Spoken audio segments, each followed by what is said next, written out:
টর্চের আলো জ্বালতে চক্ষু চড়ক গাছ, হাসপাতালে ছুটলেন যুবক।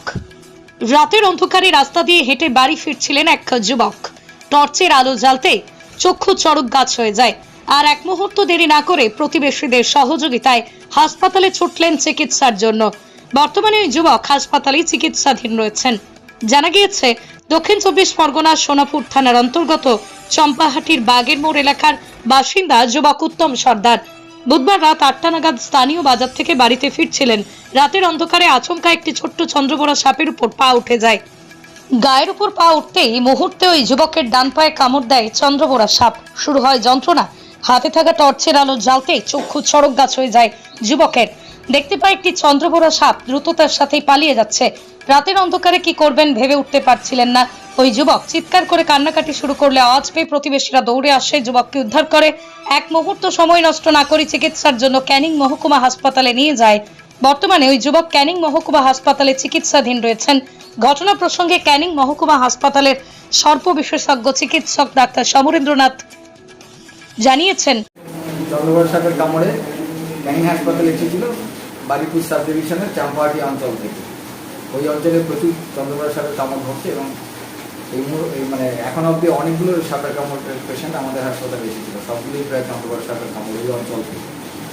তো গতকাল দ্রুততার সাথে শুধু আসার সময় যেটুকু লেগেছিল তার মধ্যে ওরা হাসপাতালে আসায় আমরা খুব খুশি।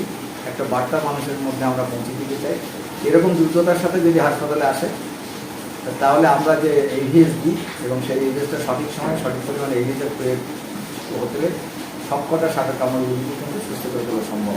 যেটা এই ক্ষেত্রেও আমরা ওই 30টা এভিএস দিতে পেরেছিলাম সময় মতো। এখন পেশেন্ট কিন্তু বিপদমুক্ত অনেকটা বলা যেতে পারে। তার যে ইঞ্জিন হচ্ছে বা পেচ্ছাপ হচ্ছে সেটা কিন্তু ভালো পরিমাণে হচ্ছে এবং সেটার ভেতরে কোনো খারাপ কিছু মনে হয় না। তো আমি মানুষের কাছে আবেদন রাখবো, এই রোগীর মতন আপনারা সাপে কামড়ানোর পরে সময় নষ্ট করবেন না। ওঝা গুণী বা বিভিন্নভাবে হাসপাতালে আসুন, আমাদের ডাক্তারবাবুদের সুযোগ দিন যাতে সাপে কামড়ের পেশেন্ট আমরা সঠিকভাবে চিকিৎসা করার সুযোগ দিই। ধন্যবাদ। যাচ্ছিলাম রাস্তাতে হেঁটে হেঁটে যাচ্ছিলাম আর ফুট করে কামড় দিয়েছেন। বাবাদের ওই ছেলে উঠে সঙ্গে সঙ্গে পকেটকে ফোন বার করে টর্চ লাইট মেরে দেখছি কি কামড়েছে? ওই চন্দ্রবোরা সাপ, ছোট্ট বাচ্চা মধ্যে এখান থেকে সাপটা দেখতে পেয়েছেন? হ্যাঁ, আমি মধ্যে মধ্যে আবার গেছি গিয়ে টয়লেট। সাপের উপরে কি পা পড়ে গিয়েছিল? মনে হচ্ছে তারপরে কি করলেন? তারপর কি করলেন?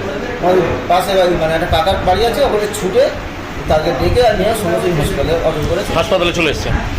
কি নাম আপনার? আমার নাম উত্তম সরকার। বাড়ি কোথায়? সরকারি বাজার। কামড়েছে কখন? কামড়েছে কখন? 8টার সময়।